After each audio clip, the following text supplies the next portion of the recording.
A reading from the book of Exodus. Yahweh said to Moses, "Come up to me on the mountain and wait there, and I will give you the tablets of stone with the law and the commandment which I have written for their instruction." So Moses set out with his assistant Joshua, and Moses went up onto the mountain of Yahweh. To the elders he had said, "Wait here for us until we come to you again, for Aaron and Hur are with you. Whoever has a dispute may go to them." Then Moses went up on the mountain, and the cloud covered the mountain. The glory of Yahweh settled on Mount Sinai, and the cloud covered it for 6 days. On the 7th day he called to Moses out of the cloud. Now the appearance of the glory of Yahweh was like a devouring fire on the top of the mountain in the sight of the people of Israel. Moses entered the cloud and went up on the mountain. Moses was on the mountain for 40 days and 40 nights. Moses came down from Mount Sinai. As he came down from the mountain with the 2 tablets of the covenant in his hand, Moses did not know that the skin of his face shone because he had been talking with Yahweh. When Aaron and all the Israelites saw Moses, the skin of his face was shining, and they were afraid to come near him. But Moses called to them, and Aaron and all the leaders of the congregation returned to him, and Moses spoke with them. Afterward, all the Israelites came near, and he gave them in commandment all that Yahweh had spoken with him on Mount Sinai. When Moses had finished speaking with them, he put a veil on his face. But whenever Moses went in before Yahweh to speak with him, he would take the veil off until he came out. And when he came out and told the Israelites what he had been commanded, the Israelites would see the face of Moses, that the skin of his face was shining, and Moses would put the veil on his face again until he went in to speak with him. Hear what the Spirit is saying to the church. The Lord be with you. And also with you. The Holy Gospel of our Lord Jesus Christ according to Matthew. Jesus told his disciples, "If any want to become my followers, let them deny themselves and take up their cross and follow me. For those who want to save their life will lose it, and those who lose their life for my sake will find it. For what will it profit them if they gain the whole world but forfeit their life? For what will they give in return for their life? For the Son of Man is to come with his angels in the glory of his Father, and then he will repay everyone for what has been done. Truly I tell you, there are some standing here who will not taste death before they see the Son of Man coming in his kingdom." 6 days later, Jesus took with him Peter and James and his brother John, and led them up a high mountain by themselves. And he was transfigured before them, and his face shone like the sun, and his clothes became dazzling white. Suddenly there appeared to them Moses and Elijah, talking with him. Then Peter said to Jesus, "Lord, it is good for us to be here. If you wish, I will make 3 dwellings here, one for you, one for Moses, and one for Elijah." While he was still speaking, suddenly a bright cloud overshadowed them, and from the cloud a voice said, "This is my Son, the Beloved. With him I am well pleased. Listen to him." When the disciples heard this, they fell to the ground and were overcome by fear. But Jesus came and touched them, saying, "Get up and do not be afraid." And when they looked up, they saw no one except Jesus himself alone. The Gospel of Christ. The account of the Transfiguration is one of those episodes in the life of Jesus that often makes you wonder. It's so supernatural in its execution, in its description, in what is said to have happened, that one can sit there and go, did that really happen, And given that we've been thinking about how in the Gospel of Matthew, Matthew has been deliberately shaping the story of Jesus to line up with Moses and ancient Israel, someone might think that maybe that's what's going on here. Because if you were listening closely to the first reading that Susan read, Exodus 24 and 34, and compare it with the gospel reading that Margaret read, you'll find a lot of parallels. Back in Exodus, Moses went up on a mountain. In the gospel, Jesus took Peter, James, and John and went up on a mountain. On the mountain, there ended up being this cloud overshadowing Moses. So it happened on the Mount of Transfiguration. We have this episode where Moses, coming down from the mountain, has his the skin of his face shining brightly. Jesus on top of the mountain is transformed, and he shines brightly, and his clothes are super, super duper white. We end up hearing the idea that Moses is hearing from God, and God is even writing into stone what it is that he wants the people to hear. And so the voice of God is heard by Moses on Mount Sinai, and there is the voice from heaven on the Mount of Transfiguration. And then the people were frightened at what was going on the mountain when Moses was up there. And the disciples are terribly afraid on the Mount of Transfiguration and have to be told by Jesus not to be fearful. And then, of course, in both cases, they come down from the mountain. So it might look that like Matthew is simply putting this episode of Jesus in his gospel to make these connections like he's been doing earlier. But the Transfiguration appears in all three synoptic gospels. It's in Matthew and Mark and Luke. Mark was the first one that was written, and so Matthew and Luke both have taken Mark's initial account, and they've tweaked it a little bit, but the tweaks are actually quite minor. If anything, Luke adds a little bit more to the story, but otherwise it's pretty consistently the same. So it doesn't work for us now to say that Matthew was simply crafting something to continue with his theme. This is something that all three gospel writers hold to. And that makes us think that there's something rather significant about this event. Now, when we ask about its significance, we can see what it is that took place and think, well, all right, Jesus had said just before, I tell you the truth, some of you standing here will not taste death until you see the Son of Man coming in his kingdom. And then, 6 days later, Peter, James, and John go with Jesus up the mountain, and this whole transfiguration experience happens. So that's significant. And the significance is added to the fact that both Moses and Elijah joined Jesus on top of the mountain. Now, someone might wonder, well, how would they know it was Moses and Elijah? Because, you don't have photography back then. There wasn't any pictures of Moses and Elijah that you could refer to. It's like, hey, I've seen that guy somewhere. You can't do that. But they are told that they're talking with Jesus. And in the Gospel of Luke, Luke says that they were actually talking with Jesus about his departure. So whatever it is, the point is they're talking. So we could presume that Peter, James, and John heard Jesus saying, well, Moses, what do you think? And, well, Elijah, what do you think? And then they put two and two together and realize that Moses and Elijah are there with Jesus.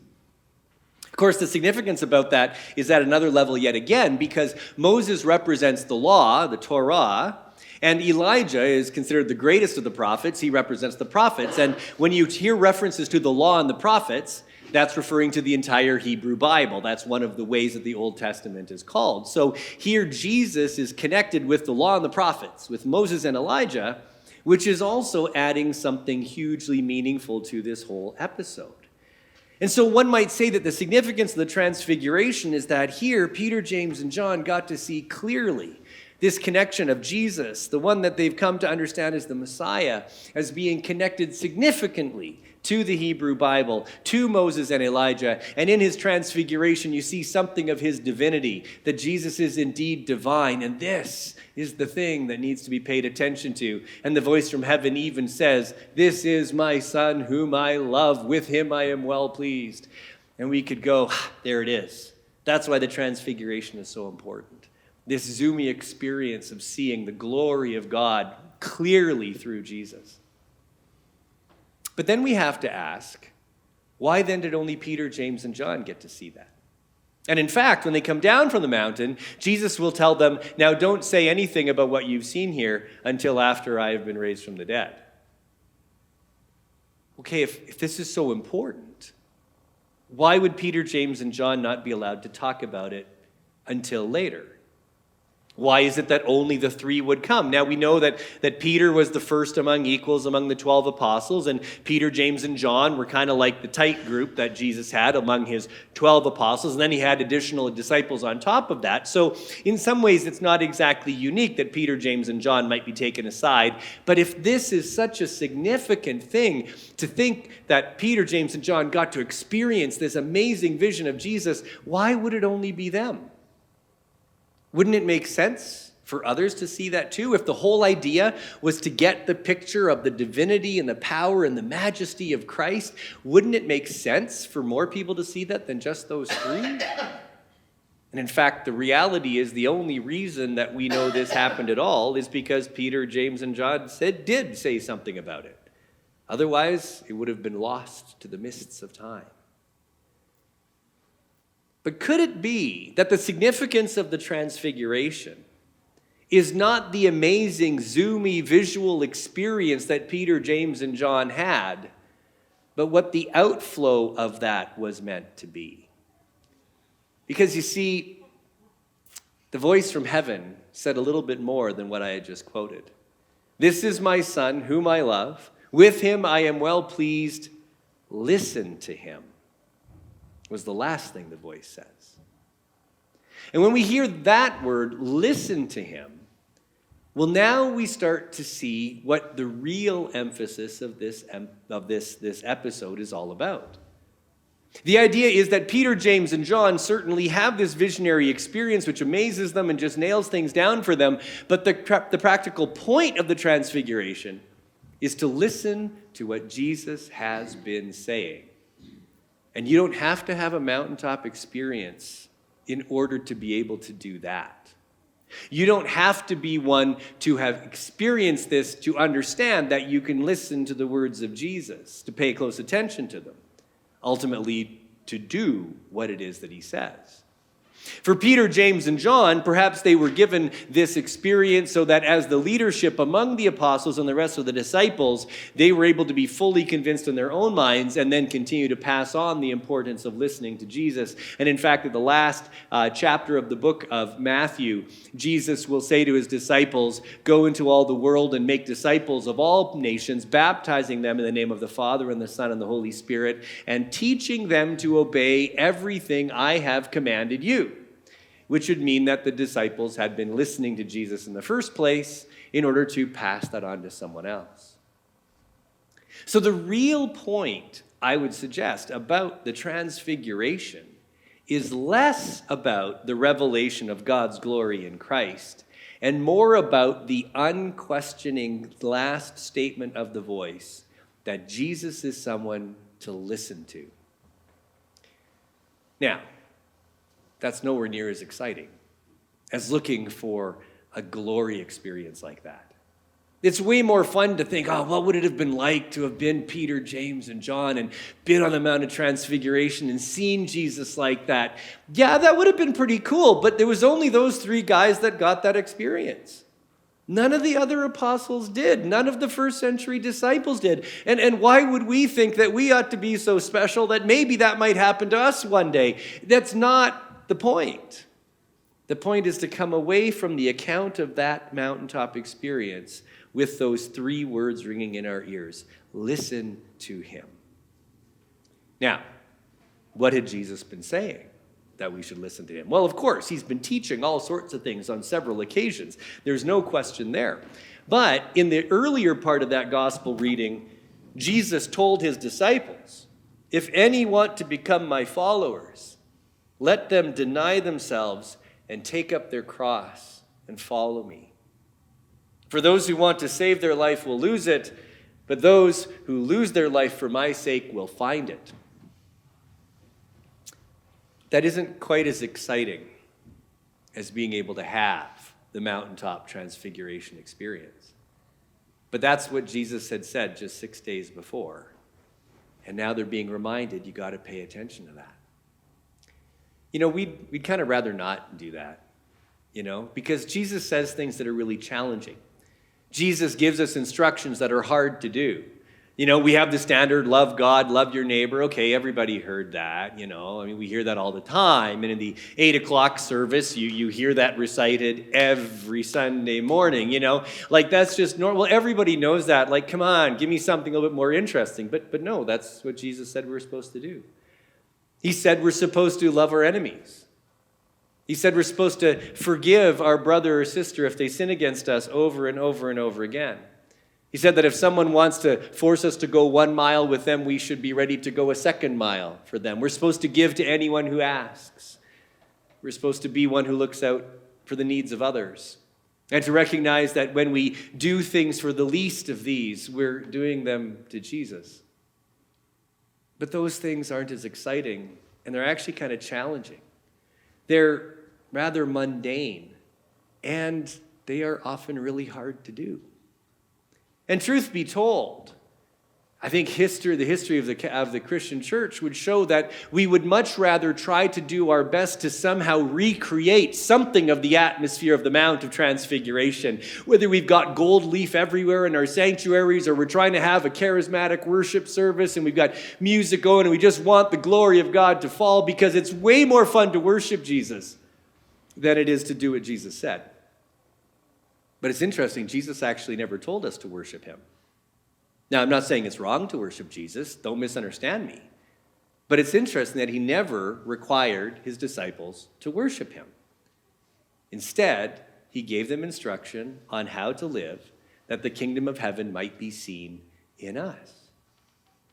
And so the Mount of Transfiguration, significant though it was for Peter, James, and John, was all about those last 3 words for them to pass on to everybody the importance of knowing that what we need to be about is listening to Jesus.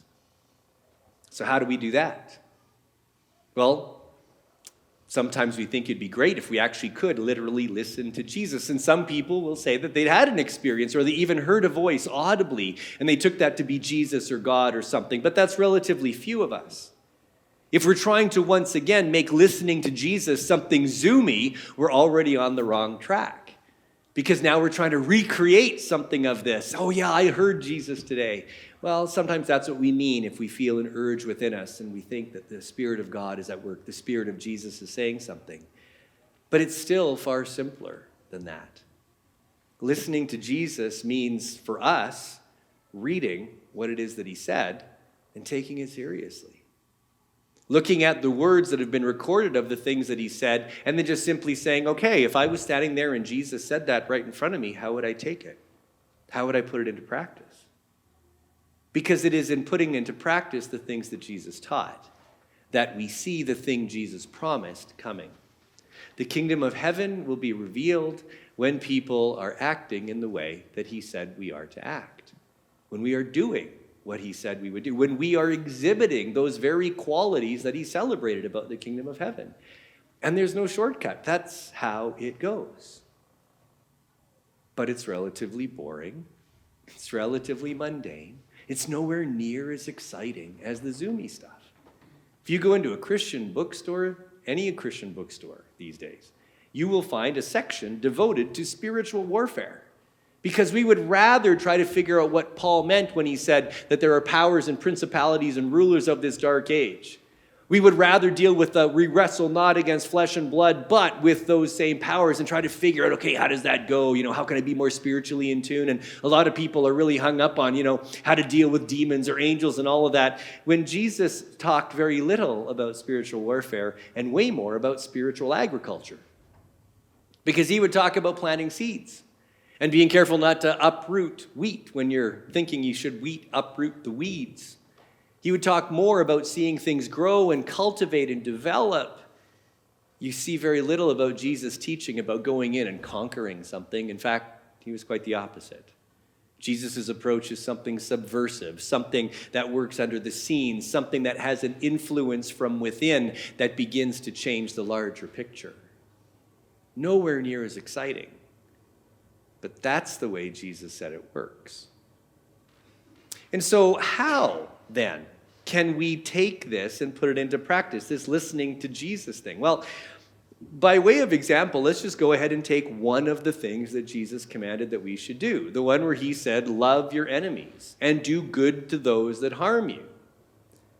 What is it going to look like to actually do that? Now, of course, we can imagine, being nice to people even if they're mistreating us and stuff, but let me give you this image. If you have two people that are in conflict with each other, it's like they're button heads. You've got these clenched fists. They're always in conflict. One is trying to beat back the other or trying to overpower the other. And especially when it comes to relationships, this is tremendously difficult to deal with. There is no harmony here. There is no peace. It's hard to imagine love in this scenario. We could say that the way this ought to be reflected is coming to each other with an open and generous hand, perhaps even interlinking fingers in unity, seeing two people functioning in this way, serving each other, rather than trying to fight each other. Here are enemies, here are friends. Here are opponents, here are colleagues. Here are siblings with rivalry, here are brothers and sisters who love each other.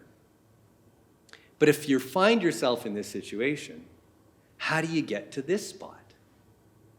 Well, unless both people simultaneously realize this ain't working, and we have to come towards each other with openness and grace and harmony and generosity, nothing's going to change.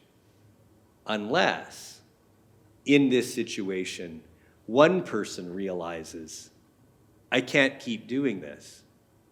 Jesus would say that I need to be one who approaches this differently. And more often than not, the resolution to this situation is because one person begins to love their enemy. One person puts themselves in a situation to serve, to have that open hand, to be generous, to be mindful of the other, to consider them and to be kind, with the hope that this person would see what's going on here and realize, maybe this is a better way. But this is why this is all about taking up your cross daily. Because in doing this, it's now really easy for the other person to take advantage of that. And there's always risk involved in being one who would operate generously and graciously with unconditional love. Loving your neighbor, loving your enemy, can come with a cost. And yet Jesus says, this is what I want you to do. And if we're going to listen to Jesus, we have to be prepared to be the one who starts the process of peacemaking and reconciliation, the only way that it can be done, by putting ourselves in a vulnerable position. Now, let me say that I understand that there are all sorts of complications in this kind of scenario. I am not talking about just putting yourself repeatedly in an abusive situation. I am not talking about not having healthy boundaries. I am not talking about just allowing yourself to be a doormat for everybody to walk over. That is not what I am saying.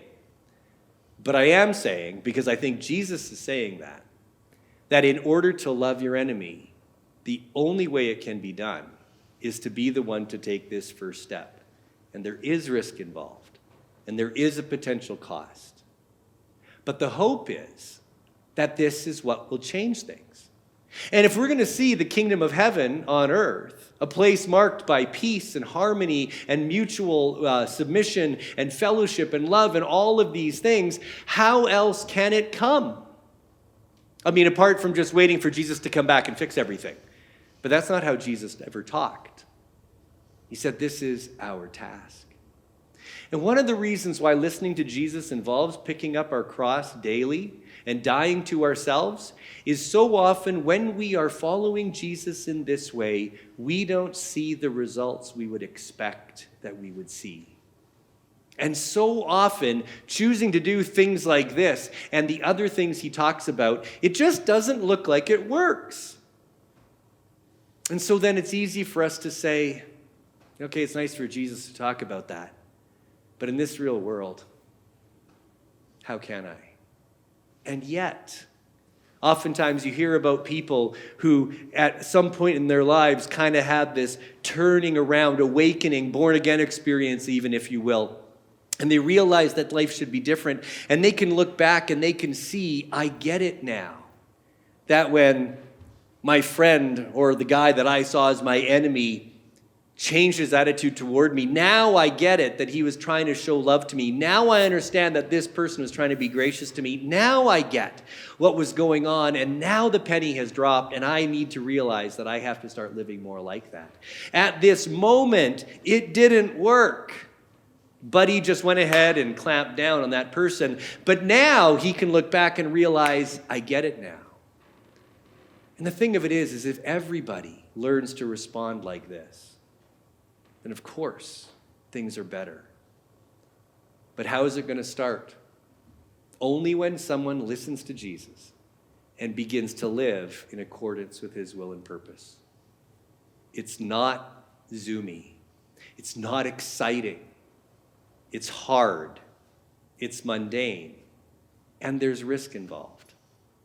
But nevertheless, that is what Jesus calls us to. So if we were with Peter, James, and John on the Mount of Transfiguration, would we be taken up with the glorious vision? Or would we hear those last three words and take those things to heart? Listen to him. Amen.